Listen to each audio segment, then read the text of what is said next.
The estuary is located in Imperial Beach, California.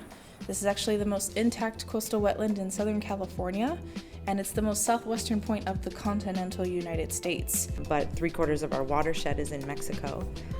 So we're, in a lot of ways, although we're located here in California and in the US, we're binational, even trinational when we think about the Kumeyaay Nation, place of both cultural and ecological significance. So an estuary is a type of coastal wetland, and it's a type of wetland where you have fresh water from a river or a freshwater in source that meets and mixes with salt water. Estuaries play a really important role in mitigating storms and flooding. They play a really important role in sequestering carbon. They play a really important role in a lot of ways absorbing some of the urbanization that's around us. Estuaries are also known as nurseries of the sea because they're very calm spaces relative to the ocean. And so you often find a lot of juvenile species that depend on estuaries for that reason, as a safer place to live until they're grown enough to be able to venture back out to the open ocean. Being exposed to nature and being immersed in this place can help improve mental health. It can, I think, play a really important role in healing. And in the context of this border region and the geopolitics of this region, there is trauma here.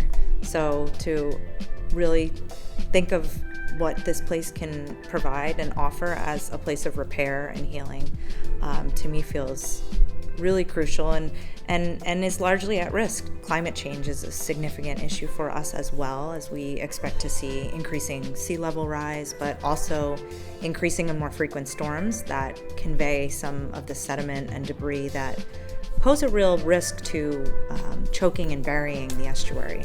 But then we also can think of things like warming ocean trends and tropicalization. We're also looking at species migration and the concern for non-native species and native species and what that interaction may look like in the future. So while we do deal with many challenges here, we do try to implement solutions where we can. And one solution that we work really hard towards is habitat restoration. So as we are actually approaching the next phase of our habitat restoration program, which has actually been 40 years worth of planning, we are thinking about our capacity to be able to adapt to climate change. So some of the things that we've been doing and working is to understand perceptions of risk, understand what the lived experience with flooding has been from a more social science perspective, and help kind of integrate that into our most sophisticated scientific understanding and hydrological modeling so that we can use maps as a tool to help communicate risk. Alone, we only have so much ability and we only have so much power.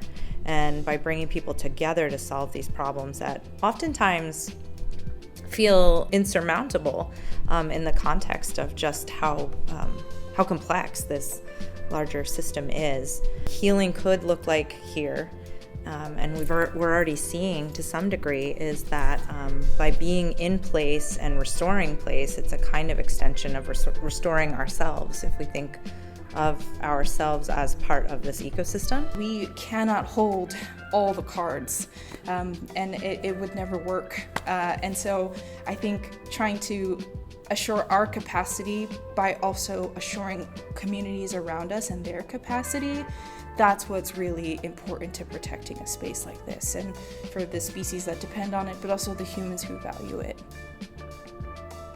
Yay!